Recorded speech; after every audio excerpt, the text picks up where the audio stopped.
Here's what you were probably taught about how a plane's wing generates lift. Air splits at the front of the wing.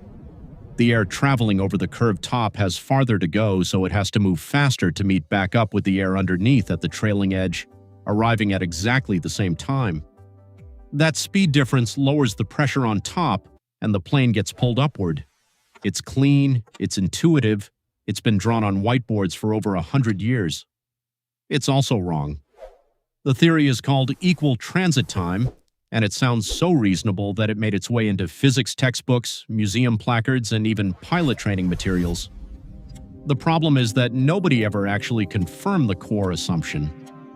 Nobody proved that the air splitting at the leading edge has to reunite at the trailing edge simultaneously. It was just assumed because the explanation was tidy enough that no one thought to question it. But when researchers actually measured airflow around a real wing, using smoke trails and high-speed cameras, they found something that broke the theory completely. The air moving over the top of the wing doesn't arrive at the trailing edge at the same time as the air underneath. It gets there first, well before the air on the bottom catches up. If the equal transit time theory were true, that shouldn't be possible. The whole premise depends on both airstreams meeting back up together, and they simply don't. So, if two puffs of air aren't racing each other around the wing, what's actually holding a plane in the sky? The real explanation starts with the shape and angle of the wing itself. As air flows across it, the wing redirects that air downward, deflecting it toward the ground as it passes. And by Newton's third law, every action has an equal and opposite reaction. If the wing pushes air down, the air pushes the wing up. That downward deflection of air is the real source of most of the lift, not a speed contest between two airstreams. Pressure differences do still matter here. As air gets deflected and accelerated around the wing's curved surface, the pressure above the wing does drop relative to the pressure below it, and that pressure difference contributes to the upward force too. But it's a consequence of the air being redirected, not the result of two streams desperately trying to arrive together.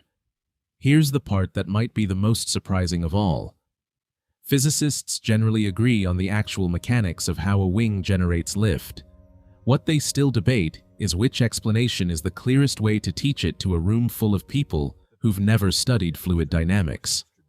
Some prefer leading with Newton's third law and the downward deflection of air.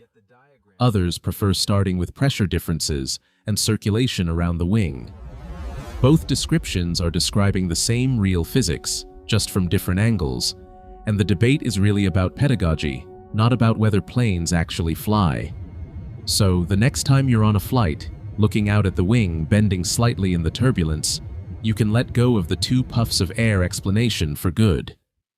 The plane was never held up by a race between air molecules trying to meet back up on time.